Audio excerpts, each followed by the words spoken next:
Here is a hot take that's going to either age like fine wine or expired gas station sushi. And that is that this BMW i8 is going to become one of the most sought after collector cars of this era.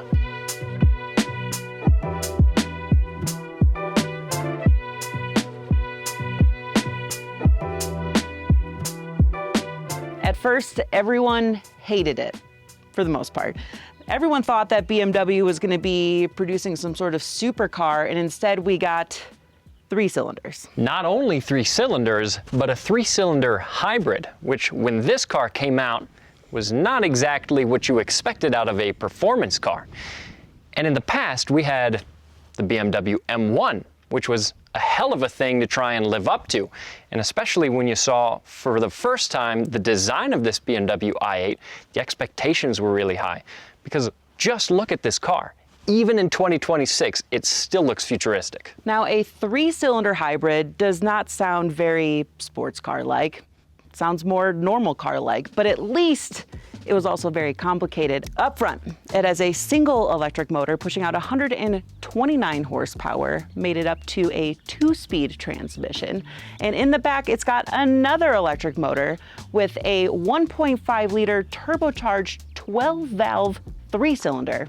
Interesting, with a 6-speed transmission. So complicated for sure. If that combination of hardware sounds confusing, well, you're not the only one, because this car and its powertrain confused a lot of people when this vehicle came out, especially because, like we said, at this time, performance hybrids really just weren't a thing. If this vehicle had had some big naturally aspirated or even turbocharged V8, or if it was even all electric, then it might have made more sense. Now, Kase, look at the Countach.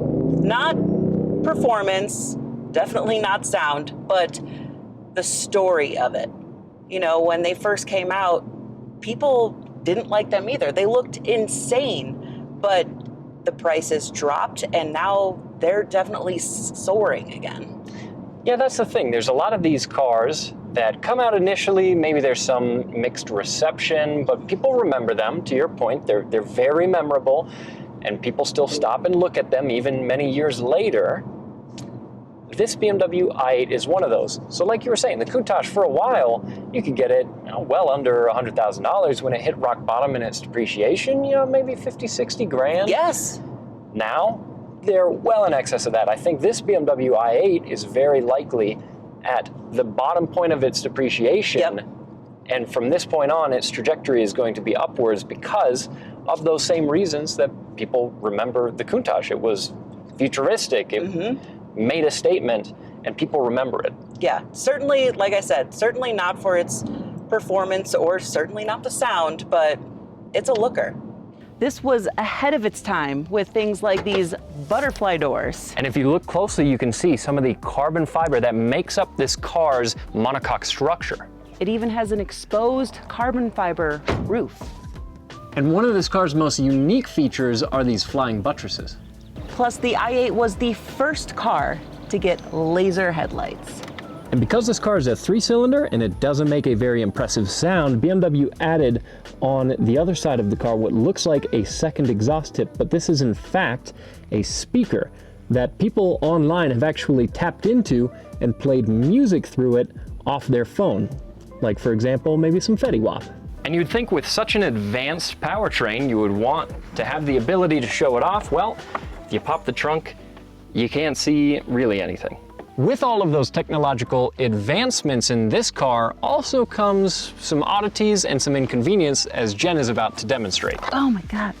I'd like to know how they assumed people would actually do this. Kase is terrible. Yeah, and you gotta be a little cautious standing up when you get out of the car because the door is right there. When it comes to the interior, it still looks super futuristic in here. We have these light colored seats with all the blue stitching. Everything is angled over towards the driver. The steering wheel looks awesome with the big blue around the badge. Listen, this interior looks like it was way ahead of its time.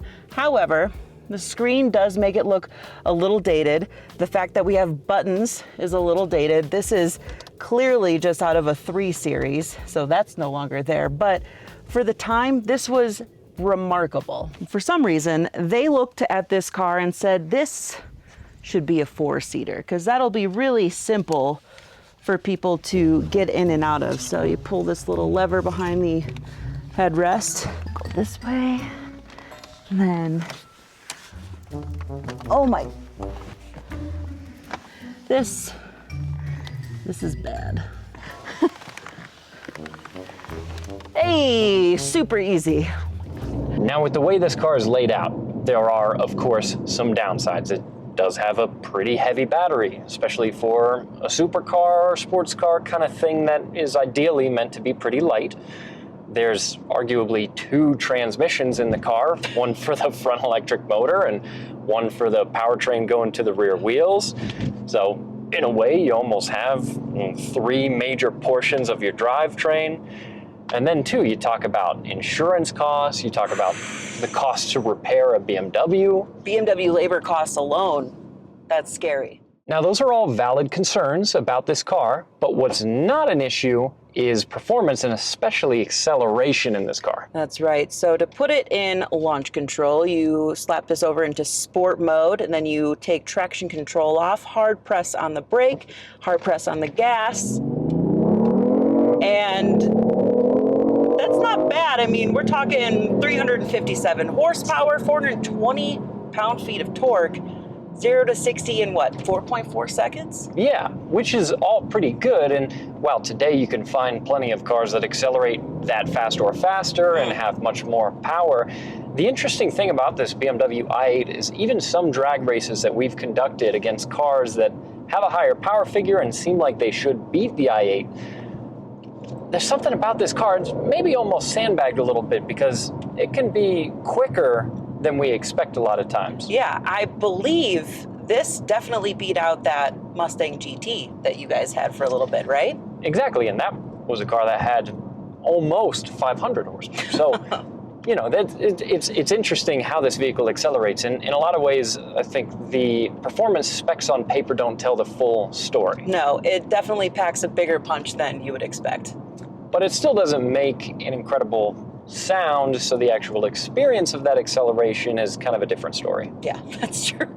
So why didn't people buy these cars when they were new? Well, it has to do with a couple factors, not the least of which being that these machines were $136,000 when they were new. And for that amount of money, you could get a Porsche 911, you could get an AMG GT, you could get an Audi R8. There's really a lot of sports cars that you could have bought that were easier to understand. So why might this become a collector car? Well, if you look at car collectors, they typically want to have cars that are bold, weird, or firsts of their kind. And all of those are this i8. Yeah, that's true. That all applies to this vehicle.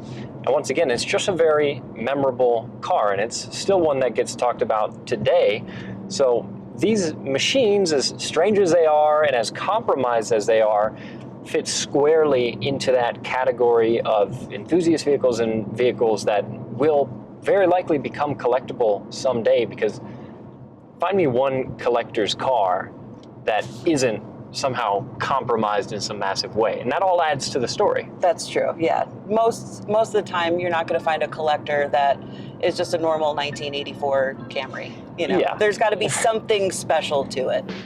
I mean, look at some of the cars that became collectibles. The Countach, which drove horribly. The Viper, horrifically dangerous. The DeLorean, not too many redeeming qualities alone.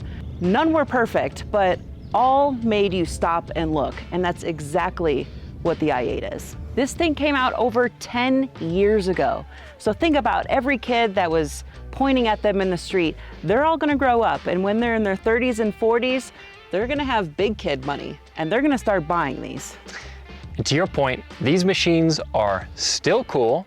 These i8s helped kick off what we see in a lot of performance cars now, which are hybrid systems, and it's even trickled down from supercars into a 4Runner that you can buy with a hybrid system specifically to give it extra power.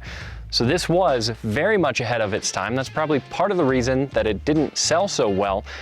But I agree that in the future, I don't think you're going to be able to get these machines as cheaply as you can today, because right now you could go buy a pretty nice BMW i8 for less than the average MSRP of any brand new car. Yeah. Camrys and Accords included. Nearly $40,000. No, I don't think these will cost $1 million like a Countach is going for. But I still think it will definitely become a major collectible. Yeah. Let me know what you guys think in the comments below. Check out alltfl.com for even more. This has been Jen. And Kase. See you next time.